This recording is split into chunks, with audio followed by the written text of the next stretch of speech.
பர்திமேயு சுவிசேஷ ஊழியங்கள் வழங்கும் நற்செய்தி நேரம். தேவ செய்தி பாஸ்டர் ஆர். அகஸ்டின். இந்த நாளில் உங்களோடு மறுபடியும் எப்போதும் போல சந்திக்கவும், தேவனுடைய வார்த்தையை சொல்லவும் ஆண்டவர் கொடுத்திருக்கிற நல்ல தருணத்திற்காய் ஸ்தோத்திரம்.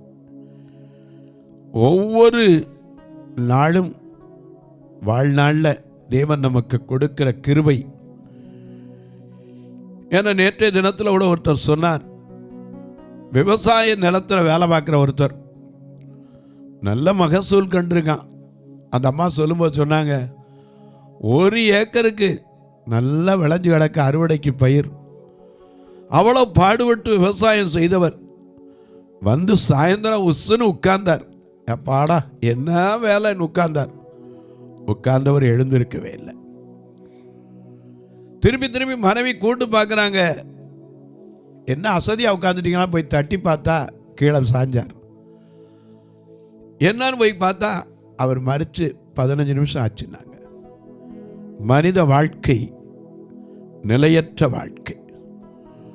ஒவ்வொரு நாளும் நாம் நிற்பது மட்டுமல்ல, நிர்மூலம் ஆகாமல் இருப்பதும் தேவனுடைய கிருபை. அந்த கிருபை நினைத்து காலையில் எந்திரிச்ச உடனே இந்த நாளை காணச் செய்த தேவனுக்கு ஸ்தோத்திரம். ஒவ்வொரு நாளும் சொல்லும்போது நான் எழுந்திருந்த உடனே இந்த வார்த்தையை தான் நினைப்பேன். ஏன் தெரியுமா? எத்தனையோ பேருக்கு அந்த காலை துக்கம் நிறைந்ததாக இருக்கு. எத்தனையோ பேருக்கு அது வேதனை நிறைந்த காலையாக இருக்கு. சிலருக்கு பயத்தின் காலை. ஏன்னா அன்னைக்கு ஆப்ரேஷன் சொல்லிட்டா அன்னைக்கு காலையே எழுந்திரிச்சு ஆயத்தப்படுவாங்க. ஒரு பக்கம் மனசில் பயம் இருக்கும். அந்த காலை நமக்கு ஆண்டவர் கொடுத்திருக்கிற கிருபை தான் ஒவ்வொரு நாளும். இந்த நாளிலே உங்களோடு ஒரு காரியத்தை நான் தியானிக்கப் போகிறேன். நீங்களும் என்னோடு சேர்ந்து தியானிப்பீர்கள் என்று நான் நம்புகிறேன். ஏன்னா வசனத்தை வாசிக்கிறது முக்கியம் இல்லை, தியானிக்கணும். ஏன்னா நம்ம அநேக நேரம் பாடுறோம்ல, வசனம் தியானிக்கையில் இதயமதில் ஆறுதல். அந்த வசனம் தியானிக்கும் போது தான் நமக்கு விளங்கும். இன்றைக்கும் நீங்களும் நானும் சேர்ந்து தியானிக்கும்படியாய் ஒரு வசனத்தை எல்லாரும் தேடி எடுப்பீங்களா? இந்த நிகழ்ச்சியை பார்க்கிற நீங்கள் உங்கள் வேதாகமத்தை தயவு செய்து தேடி கையில் எடுத்து ஏசாயா தீர்க்கதரிசியின் புஸ்தகம் 55ஆம் அதிகாரத்தில் 3வது வசனத்தை எல்லாரும் எடுத்துக்குவீங்களா? என்னோடு சேர்ந்து எல்லாரும் திருப்பிக் கொள்ளுங்க.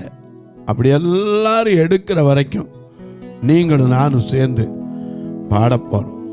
அல்லேலூயா. உன் வசனம் தியானிக்கையில் இதயமதில் ஆறுதலே. உன் வசனம் தியானிக்கையில் இதயமதில் ஆறுதலே. காரிருளில் நடக்கையிலே தீபமாக வழி நடத்தும். காரிருளில் நடக்கையிலே தீபமாக வழி நடத்தும். திருக்கரத்தால் தாங்கியம்மை சித்தம் போல் நடத்திடுமே. குயவன் கையில் கழிமண்டா அழுதிலும் நீ வனைந்திடுமே.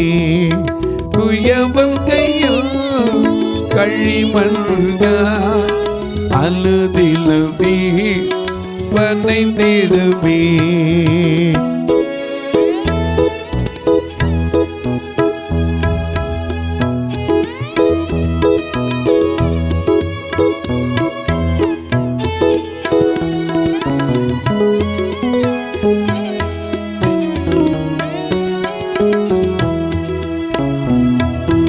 உன் வசனம் தியானிக்கையில் இதயத்தில் ஆறுதலே. உன் வசனம் தியானிக்கையில் இதயத்தில் ஆறுதலே. காரிருளில் நடக்கையிலே தெய்வமாக வழி நடத்தும். காரிருளில் நடக்கையிலே தெய்வமாக வழி நடத்தும். இருக்கரத்தான் தாங்கி அம்மை திருச்சித்தம் போ வளைந்திடுமே. குயவன் கையில் களிமண்ணாய் அழுதிலும் நீ வளைந்திடுமே. குயவன் கையில் களிமண்ணாய் அழுதிலும் நீ வளைந்திடுமே. எல்லாம் எடுத்திருப்பீங்க. வாசிக்கலாமா? ஏசாயா தீர்க்கதரிசியின் புஸ்தகத்திலே நீங்கள் அடிக்கடி தியானித்த ஒரு வசனம் தான். அவருடைய ரூபம் எப்படி இருந்ததா மிக அழகா எழுதி வச்சிருக்கார். என்ன எழுதி வச்சிருக்கார்? அவரை பார்க்கும்போது அவருக்கு விரும்பப்படத்தக்க ரூபம் இல்லை, ஏன்னா அழகும் இல்லை, சௌந்தரியமும் இல்லை. ஏசாயா 53:3 வசனத்தை வாசிங்க. அவருக்கு அழகும் இல்லை, அழகும் இல்லை, சௌந்தரியமும் இல்லை. அவரை பார்க்கும்போது நாம் அவரை விரும்பத்தக்க ரூபம் அவருக்கு இல்லை, இல்லாதிருந்தது. அவர் அசட்டை பண்ணப்பட்டவரும் மனுஷரால் புறக்கணிக்கப்பட்டவரும் துக்கம் நிறைந்தவரும். இதைத்தான் இன்னைக்கு தியானிக்க போறோம். ஏன் தெரியுமா? ஆண்டவர் துக்கம் நிறைந்தவரா இருந்தாராம். ஏன்னா அழகா சொல்றார் ஏசாயா, அவர் அசட்டை பண்ணப்பட்டவரும் புறக்கணிக்கப்பட்டவரும் துக்கம் நிறைந்தவரும் பாடு அனுபவித்தவருமாய் இருந்தார். அவரை விட்டு நம்முடைய முகங்களை மறைத்துக் கொண்டோம். அவர் அசட்டை பண்ணப்பட்டிருந்தார், எண்ணாமற் போனோம்.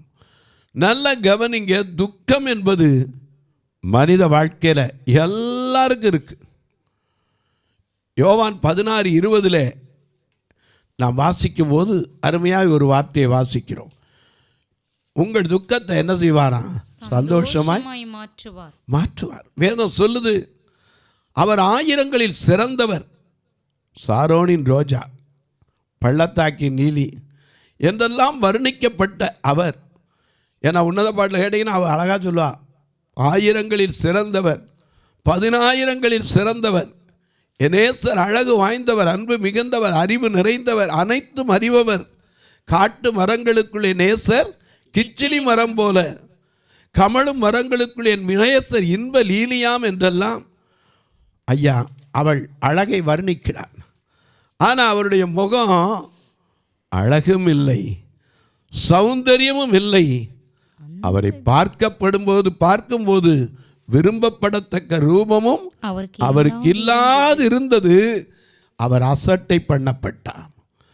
அது மட்டுமல்ல, புறக்கணிக்கப்பட்டார், துக்கமுகமாய். ஏன்னா அன்னைக்கு அநேக நேரங்களில் நம்ம இந்த வசனங்களெல்லாம் என்ன செய்கிறோம்? தியானிக்கிறோம். என்ன வசனம்? யோவான் 16:20 என்ன வாசிக்கிறோம்? மிக அழகாக நமக்கு எழுதி வைத்திருக்கிறார். யோவான் 16:20 மிக அழகா நமக்கு மெய்யாகவே நான் உங்களுக்கு சொல்லுகிறேன், நீங்கள் அழுது புலம்புவீர்கள், உலகமோ சந்தோஷப்படும், நீங்கள் துக்கப்படுவீர்கள், ஆனாலும் உங்கள் துக்கம் சந்தோஷமாய் மாறும். ஏன்னா நம்ம அநேக தரம் பாடுறோம், கடந்ததை நினைத்து கலங்காதே, நடந்ததை மறந்து விடு, கடந்ததை நினைத்து கலங்காதே, நடந்ததை மறந்து விடு, கர்த்தர் புதியன செய்திடுவார், இன்றே நீ காண்பார். நீ காண்பாய். கலங்கிடவே வேண்டாம், கலங்கிடவே வேண்டாம், கலங்கிடவே வேண்டாம், கலங்கிடவே வேண்டாம். நம் இயேசு கைவிட மாட்டார், நம் இயேசு கைவிட மாட்டார். உங்கள் துக்கம் சந்தோஷமாய் மாறும், உங்கள் கவலை கண்ணீர் எல்லாம் மறைந்து விடும். கலங்காதே மகனே, கலங்காதே மகளே.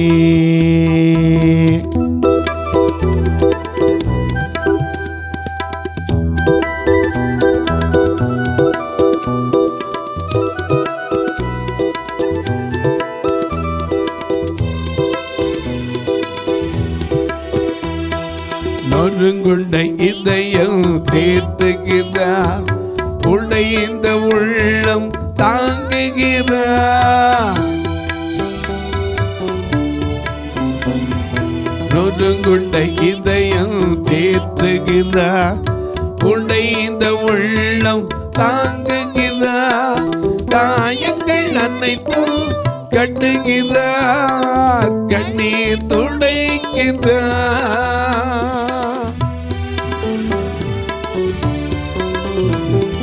காயங்கள் அனைத்தும் கட்டுகிறார், கண்ணீர் துடைக்கின்றார். நம் கண்ணீர் துடைக்கின்றார், உம் கண்ணீர் துடைக்கின்றார். உங்கள் துக்கம் சந்தோஷமாய் மாறும், உங்கள் கவலை கண்ணீர் எல்லாம் அறிந்து விடும். கலங்காதே மகளே, கலங்காதே மகனே.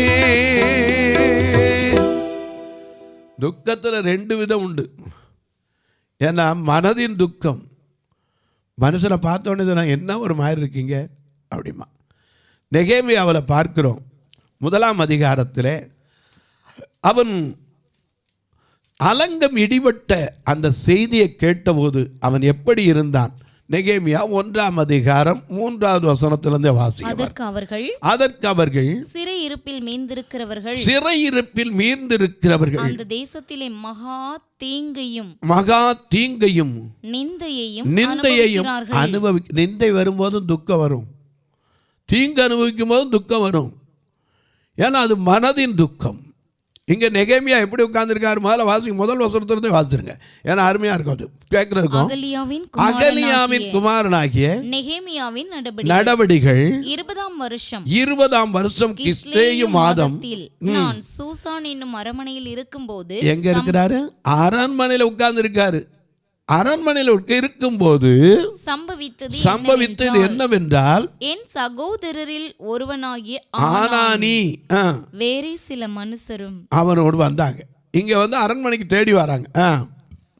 அவர்களிடத்தில் சிறையிருப்பில் மீந்து தப்பின யூதரின் செய்தியையும் அவங்க வந்து செய்தி கொண்டு வராங்க. இவர் கேட்கிறார், நல்ல செய்தியா? நம்ம ஆட்கள்லாம் எப்படி இருக்கிறாங்க? சிறையிருப்பில் மீந்து வந்த யூதர்கள் எப்படி இருக்கிறாங்க? அவங்களுடைய நிலை என்ன? ஏன்னா எப்பவுமே ஒரு இடத்துக்கு போயிட்டு வந்தா கூட போயிட்டு வந்தோடனே என்னன்னு கேட்போம்ல, அது மாதிரி அவர் விசாரிக்கிறார். என்ன செய்தினார்? அதற்கு அவர்கள் சிறையிருப்பில் மீந்திருக்கிறவர்கள் அந்த தேசத்திலே மகா தீங்கை அனுபவிக்கிறார்கள். எருசலேமின் அலங்கம் இடிபட்டது, அதன் வாசல்கள் அக்கினியால் சுட்டரிக்கப்பட்டதுமாய் கிடக்கிறது என்றார்கள். இந்த வார்த்தையை கேட்டபோது உட்கார்ந்து அழுது நாமளாக வந்திருப்போம். அது எடுத்திருந்தா நம்ம என்ன செய்யறது? ஏன்னா தேசத்துக்காக இன்னைக்கு கதறுகிற நமக்கு பாருங்கள, தேசத்தின் மேல் அழகான பாரு, மனம் இறங்கும் ஐயா, மனம் இறங்கும் ஐயா, மனம் இறங்கும் ஐயா. கட்டி பிடித்தே உந்தன் பாதத்தை கண்ணீரால் நனைக்கிறேன் கர்த்தாவே. கட்டிப்பிடித்தே உந்தன் பாதத்தை கண்ணீரால் நனைக்கிறேன் கர்த்தாவே. என்ன தேசத்தை குறித்த பாரம் ஃபாதருக்கு ரொம்ப ஜாஸ்தி. அதனால தான் அவர் சொல்றாரு, எல் தேச எல்லை எல்கும் உன்னாமம் சொல்ல வேண்டும். ஆராதனை ஆராதனை ஆராதனை ஆராதனை அன்பர் இயேசு ராஜனுக்கே ஆவியான தேவனுக்கே. ஏன்னா தேசத்தை குறித்து நிறைய பேர் பாடியிருக்காங்க. தேசமே தேசமே பயப்படாதே, இயேசு ராஜா உனக்காக யாவையும் செய்வா. தேசமே தேசமே பயப்படாதே, இயேசு ராஜா உனக்காக யாவையும் செய்வா. தேசத்தை குறித்து பல பேர் பாடியிருக்காங்க. நாம எல்லாரும் சில நேரத்தில் பாடும். தேசமே பயப்படாதே, மகிழ்ந்து களி கூறு. தேசமே பயப்படாதே, மகிழ்ந்து களி கூறு. வல்லவனேசு உந்தனுக்கே மாபெரும் காரியம் செய்திடுவார். வல்லவனேசு உந்தனுக்கே மாபெரும் காரியம் செய்திடுவார். தேசமே பயப்படாதே, மகிழ்ந்து களி கூறு.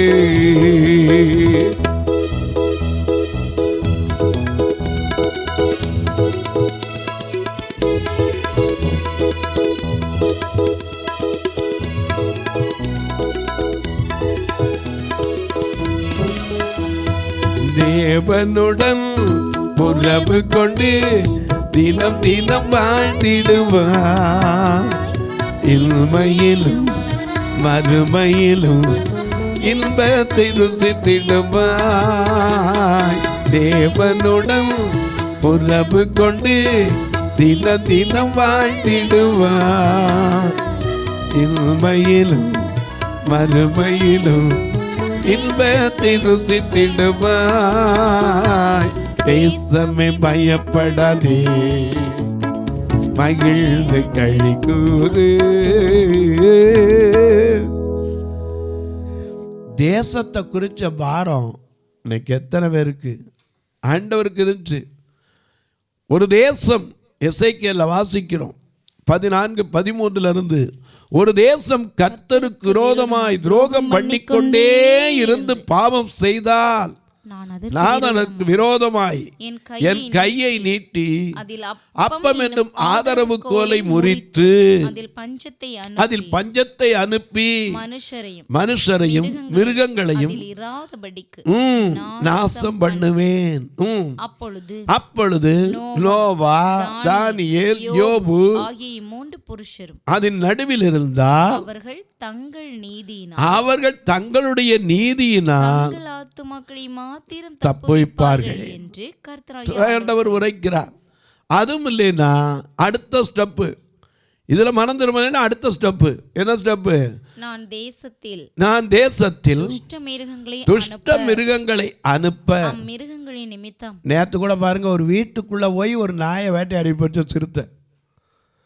அது காவலுக்கு வச்சிருந்த நாயவே தூக்கிட்டு போயிடுச்சு. டிவியில் வந்த காரியம்.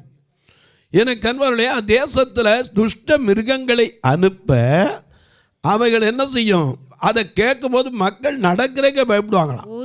அம்மிருகங்களின் நிமித்தம் ஒருவரும் அதன் வழியாய் நடக்கக்கூடாதபடி வெறுமையும் பாழுமாகும். அதுலயும் நோவா, தானியேல் 3 பேரை சொல்றாரு. அவங்க இருந்தா அவங்க மாத்திரம், அவருடைய நீதியின் மாத்திரம் தப்பிக்க போடாங்க. அவங்க பிள்ளை கூட கிடையாது. அதுலேயும் திருந்தலை. அடுத்த ஒரு காரியத்தை செய்வார். என்ன காரியம்? கொள்ளை நோய். அடுத்தாம்ல அதுலேயும் திருந்தல பட்டயம். எனக்கு அன்பானவர்களே, தேசத்தில் எப்படியாவது தேசத்தை குறித்த பாரம், தேச பக்தி நமக்கு இருக்கணும். ஏன்னா நம்ம வாழ்கிற தேசத்தை குறித்து நாம் ஜெபிக்கலைன்னா யார் ஜெபிப்பா? தேசத்துக்காய் கதறுவோம்னு இன்றைக்கி அநேக இடத்துல ஜெபம் வைக்கிறாங்களே, இந்திய தேசத்திற்காய் கதறுவோம்னு சொல்கிறாங்களே. ஏன்? தேசத்தின் மேலே ஒரு கரிசனை வேணும். இங்கே நெகேமியா அங்கே இருக்கார், உட்கார்ந்துருக்கார், அரண்மனையில் உட்கார்ந்துருக்கார், சூசான் அரண்மனையில். இந்த சூசான் அரண்மனையில் இருக்கும்போது ஒரு செய்தி வருது, வேற ஒன்றும் அல்ல. ஐயா, சிறையிருப்பில் இருக்கிற மக்கள் கொடிய தீங்கு அனுபவிக்கிறாங்க, துன்பத்தில் இருக்கிறாங்க, அலங்கம் இடிபட்டு போயிற்று. இந்த செய்தியை கேட்ட உடனே உட்காந்து அழுதான் ராத்திரி முழுக்க. வாசிக்க 5ஆம் வசனத்தில் மிக அழகாக எழுதியிருக்கு. அந்த அவர்கள் எனக்கு அறிவித்த அந்த செய்தியை இந்த வார்த்தையை நான் கேட்டபோது நான் உட்கார்ந்து அழுது சில நாளாய் துக்கித்து, ஒரு நாள் இல்லை, 2 நாள் இல்லை, எத்தனை நாள் துக்கித்தான் எழுதப்படல, சில நாளாய் துக்கித்து உபவாசித்து மன்றாடி பரலோகத்தின் தேவனை நோக்கி, பரலோகத்தின் தேவனாகிய கர்த்தாவே, உம்மில் அன்பு கூர்ந்து உம்முடைய கற்பனைகளை கைக்கொள்ளுகிறவர்களுக்கு உடன்படிக்கையையும் கிருபையையும் காக்கிற மகத்துவமும் பயங்கரமான தேவனே. ஜபத்தில் அப்படி எழுதி வச்சிருக்காரு பாருங்க, அவருடைய ஜபம். கிருபையுமான தேவனே, உமது அடியாருக்கு புத்திரருக்காக இன்று இரவும் பகலும் உமக்கு முன்பாக மன்றாடி இஸ்ரவேல் புத்திரராகிய நாங்கள் உமக்கு விரோதமாக செய்த பாவத்தை அறிக்கையிடுகிற அடியேனுடைய ஜெபத்தை கேட்கிறதற்கு உம்முடைய செவி கவனித்தும் உம்முடைய கண்கள் திறந்தும் இருப்பதாக நானும் என் தகப்பன் வீட்டாரும் பாவம் செய்தோம். எனக்கு கண்மணி இத்தனை சொல்லிட்டு ராத்திரி முழுக்க இருந்துட்டு காலையில் பானபாத்திரக்காரன் ராஜாவுக்கு பானபாத்திரம் கொடுக்க போகிறான். அங்கே 2ஆம் அதிகாரத்தில் பார்த்தீங்கன்னா அங்கே ராணியும் பக்கத்தில் உட்கார்ந்துருக்கா. அர்த்தசஷ்டா ராஜாவின் 20ஆம் வருஷம் நிஷான் மாதத்திலே திராட்சரசம் ராஜாவுக்கு முன்பாக வைத்திருக்கையில் நான் அதை எடுத்து அவருக்கு கொடுத்தேன். நான் முன் ஒருபோதும் அவர் சமூகத்தில் துக்கமாய் இருந்ததே கிடையாது. அப்பொழுது ராஜா என்னை பார்த்து நீ துக்கமுகமாய் இருக்கிறது என்ன? உனக்கு வியாதி இல்லையே? மனதின் துக்கமே ஒழிய வேறொன்றும் இல்லை என்றான். உடனே அப்பதான் சொன்னான், என் தேசம் இப்படி பாழா கிடக்கு, நான் போயிட்டு வரணும், எனக்கு கொஞ்சம் பர்மிஷன் போடணும்னா. எவ்வளோ நாளாகுன்னு கேட்டான். அவன் குறித்த நாளை சொல்ல போது அவன் அனுப்பி வைத்தான். மனதின் துக்கம். மனுஷன் வாழ்க்கையில் 2 வித துக்கம் உண்டு. மனதின் துக்கத்தை யார் மாற்ற முடியும்? ஆண்டவர் ஒருத்தர் தான் மாற்ற முடியும். நிந்தைகள் வரும்போது, அவமானங்கள் வரும்போது, நெருக்கங்கள் வரும்போது துக்கம் வருகிறது. ஆனால் ஆண்டவர் சொல்கிறாரே, அவர் துக்கமுகமாக இருந்தார் சொல்கிறாரு. ஏன் ஐயா? அப்போ ஆண்டவருடைய துக்கம் என்ன? மனுஷனுக்கு 2 விதமான துக்கம் இருக்குது. ஏதாவது இழந்தா துக்கம் வருது, இல்லாமல் போனால் துக்கம் வருது, சில நேரத்தில் தமக்கு அன்பாரோடு இழக்கும் போது துக்கம் வருது. ஆனால் இவனுக்கு வித்தியாசமான துக்கம், தேசத்தை குறித்த துக்கம். பலவிதமான துக்கங்களை நாம் தியானிக்க போகிறோம். தொலைக்காட்சியில் பார்க்குற என் அன்பு மக்களே, இந்த நிகழ்ச்சியை நாள்தோறும் பார்க்குறீங்க, கேட்குறீங்க, பரவசம் அடைகிறீங்க. ஆனால் ஒரு வார்த்தை ஜெபம் பண்ணுங்க, இது தொடர்ந்து வரணும், இதற்கான தேவைகள் சந்திக்கப்படணும். ஒவ்வொரு நாளும் தடையில்லாமல் வருவதற்கு ஜெபிங்க. உங்கள் பிறந்த நாள், திருமண நாள் போன்ற நல்ல நாட்களிலே கர்த்தர் உங்களை ஏவினால் ஒரு நாள் நிகழ்ச்சியை தாங்கலாம். இந்த பார்வையற்ற மக்கள் சபைக்கு வருவோம், ஒருத்தரையும் சாப்பிடாமல் நான் அனுப்புறதில்லை. ஆண்டவர் ஏவினா நீங்களும் அந்த ஒரு நாள் உணவு கொடுக்க, உங்களை அழைத்து வர வாகன செலவுக்கோ, அல்லது ஒரு கட்டுமான பணிக்கோ, அல்லது ஒரு ஃபியூனரல் ஃபண்டுக்கோ உதவலாம். ஆனால் கட்டாயமில்லை, விசனமாயல்ல. எப்படி பிரதர்? இல்லை 2 ஃபோன் நம்பர் வந்துக்கிட்டே இருக்கும். அது வழியாக ஜிபே உண்டு, ஃபோன்பே உண்டு, தொடர்பு கொள்ளலாம். கணக்கு வைக்கிறவங்க என்கிட்ட கேளுங்க, அதற்கும் வழி உண்டு சொல்கிறேன். போஸ்டல் வழியாக தகவல் உள்ளவங்களும் உங்களுக்கும் சொல்லுவேன். போஸ்ட் பேங்க்குன்னு இருக்குது. 36 35 38 89 63 இது போஸ்ட் பேங்க் அக்கௌண்ட்டுடைய நம்பர். இது வழியாகவும் நீங்கள் தொடர்பு கொள்ளலாம். அது மட்டுமல்ல, உங்கள் ஜெபக்காரி எது இருந்தாலும் காலை 10லிருந்து 5 மணிக்குள்ளே தாராளமாக சொல்லுங்கள். இப்போவும் உங்களுக்கு ஜெபிக்கட்டுமா? நல்ல பிதாவே, யார் யார் எந்தெந்த துக்கத்தோடு இந்த தொலைக்காட்சி முன்னாடி வியாதியினால் துக்கமோ, சரீர பலவீனத்தினால் துக்கமோ, அல்லது குடும்பத்தில் இழந்ததினால் துக்கமோ, தங்களுக்கு அன்பான இழந்த துக்கமோ, இயேசு சொன்னாரே, உங்கள் துக்கம் சந்தோஷமாய் மாறும் என்று சொன்னீரே. இந்த 7ஆம் மாதம் ஒவ்வொருவருடைய துக்கமும் மாறட்டும், மனதின் சஞ்சலங்கள் மாறட்டும், கவலைகள் கண்ணீர் மறையட்டும், வேதனைகள் விலகட்டும். பிறந்த நாள் திருமண நாளை நினைவு கூறுகிற மக்களுக்கு இந்த ஆண்டு ஏசாயா 43:19 படி, இதோ நான் ஒரு புதிய காரியத்தை செய்வேன் என்று சொன்னீரே. ஒவ்வொரு குடும்பத்திலும் புதிய காரியத்தை செய்யும். படிக்கிற பிள்ளைகளுக்கு கல்லூரி வாழ்க்கையில் தேவையான பண தேவைகளை கர்த்தர் சந்திப்பீராக. சுகவீனம் பலவீனத்தோடு இருக்கிறவர்களுக்கு பூரண சுகத்தையும் ஆரோக்கியத்தையும் கொடும். படுக்கையில் படுத்துக்கொண்டு ஐயோ இனி அந்த வியாதி நீங்க எழுந்திருப்பேனா என்று கண்ணீர் வடிக்கிற மக்களுக்கு மறுபடியும் ஜீவனுள்ள வார்த்தை அவளை தட்டி எழுப்பட்டும். நீ எழுந்து புறப்பட்டு போ என்று சொன்னீரே, படுக்கை எடுத்துக்கொண்டு நட என்று சொன்னீரே.